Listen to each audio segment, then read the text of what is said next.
Over nearly 2 minutes, Simpson's scoring of this tense scene in the murky jungle sustains an atmosphere of disquiet and trepidation, while a chorus of animals call in unsettling proximity. Jo is silent as she explores the area near the TARDIS, dodging plants that shoot repulsive, poisonous spores.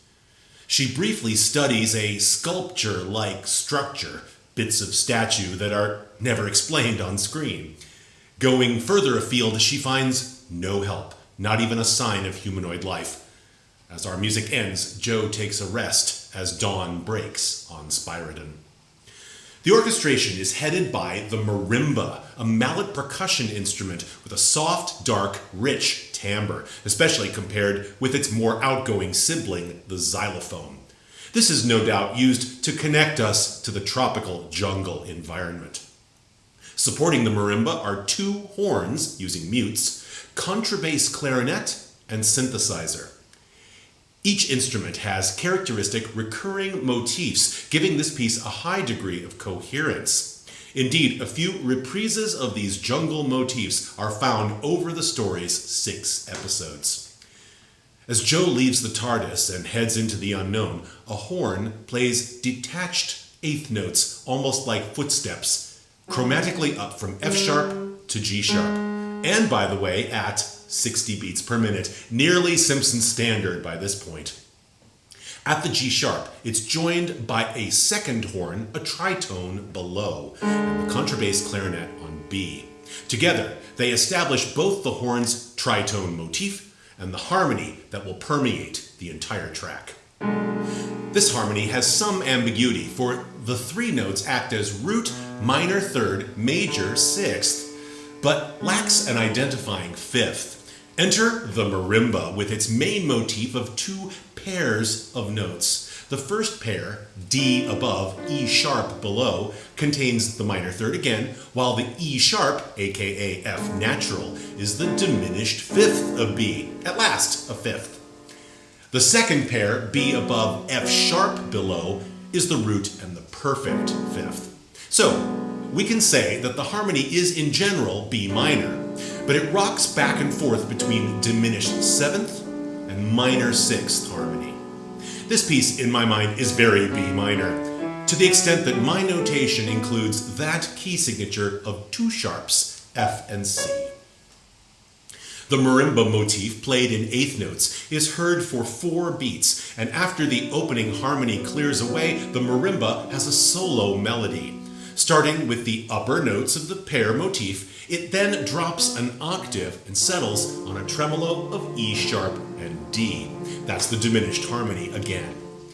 Tremolos sound beautifully evocative on the marimba, so the piano damper pedal helps simulate the effect. After 2.5 beats, the contrabass clarinet offers its motif, a line firmly outlining the B minor harmony, despite the diminished fifth in the marimba above. Then, as the marimba tremolo ceases, the horn tritone motif restates, and as before, the marimba pair motif adds to the texture. Suddenly, in the middle of the marimba's pulses, a new motif inserts itself threateningly. The synth takes the horn tritone, inverts it so that G sharp is now below, D on top, and makes its own chromatic melody. The marimba responds by shifting up to its own tritone, tremolo, and B and E sharp complete the diminished 7th harmony once again. Meanwhile, the synth rises menacingly up to the original notes of the horn tritone motif. Here, as the marimba shifts up once again, this time to a perfect 4th E sharp, A sharp tremolo, the dynamics pull back to spotlight a solo horn.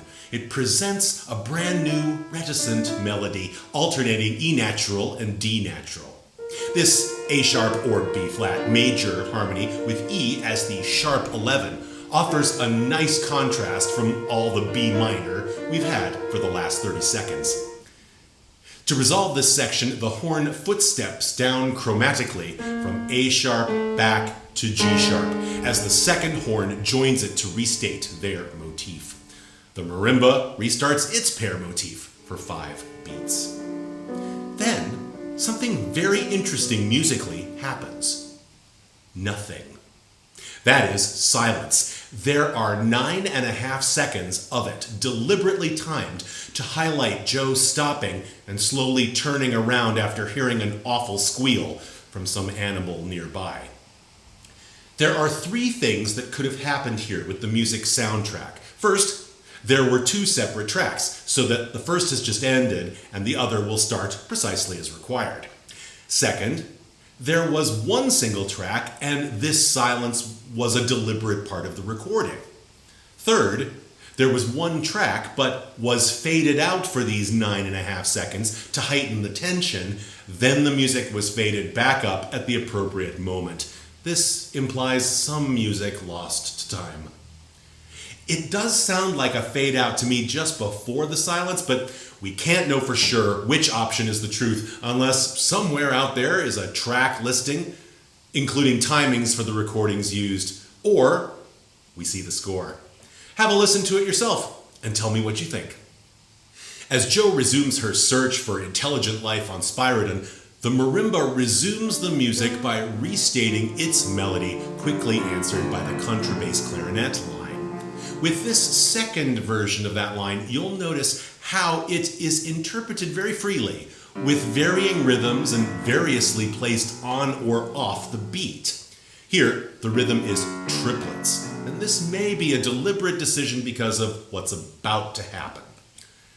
The horns restate their tritone motif, now repeated. Suddenly, with seemingly no musical warning, there is a metric modulation. As if flicking a switch, the tempo changes from 60 to 80 beats per minute. And this is yet another example of the 4-to-3 tempo ratio we have seen in other pieces. This is why I mentioned the clarinet triplets as possibly deliberate, for the speed of these triplets becomes the new speed of the regular eighth notes at 80 BPM. The synth tritones are the first element to acknowledge this change, and the horn tritone, now repeating unnervingly, agrees this new tempo. When the marimba pairs join this melee of tritones, a little juggling is required by me, for the horn tritones must be passed to the left hand and played together with the synth tritones as they both fade out.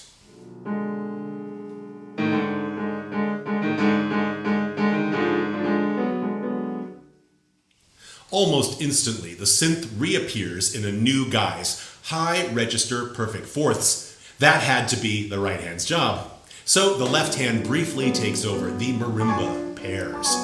The contrabass clarinet is hovering in the background with its low B, but now, after all the synth flutterings, is the first time I could add it. Although physically dramatic, I found it easiest to reach over with the right hand to play this low B. Returning to normal position and returning the marimba pairs to the right hand, music reminiscent of the first section with synth tritones stalking in the low register is heard. Notably, the marimba pairs continue this time. As those synth tritones rise to their peak, the marimba tremolo returns, and here we get a more literal reprise of the contrasting horn melody section, even more contrasting at this more intense tempo. With the horn tritone motif restating again, a slight difference here is that the marimba continues to tremolo, then, without pause, resumes its pair motif for several iterations. The clarinet melody inserts itself one last time. As suddenly as before, the marimba melody signals the return to the original 60 beats per minute. These are quickly answered by the stalking synth tritones, and with one final set of footsteps down, the horn leads us into a B minor sixth resolution. Here, I elected to add the F sharp that was so conspicuous by its absence at the outset into this final grounded harmonic structure. With the synth's final utterance giving us a start, Jo takes a moment to record her thoughts in the log. Using just a few musical motifs, Simpson's soundtrack effectively mixes quiet and unquiet.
Now that wasn't so scary, was it? Well, maybe a little. Thanks so much for watching episode 53, part 2 of the Dudley Simpson is Doctor Who project. Thanks as always to my wonderful Patreons who see these videos first, as well as make them happen in the first place. Go to patreon.com/Jess Jurkovic to subscribe now. Of course, tips are also appreciated. Go to coffee.com/Jess Jurkovic and contribute one time, whatever you feel. Subscribe, like, share, and comment on YouTube. See you next time.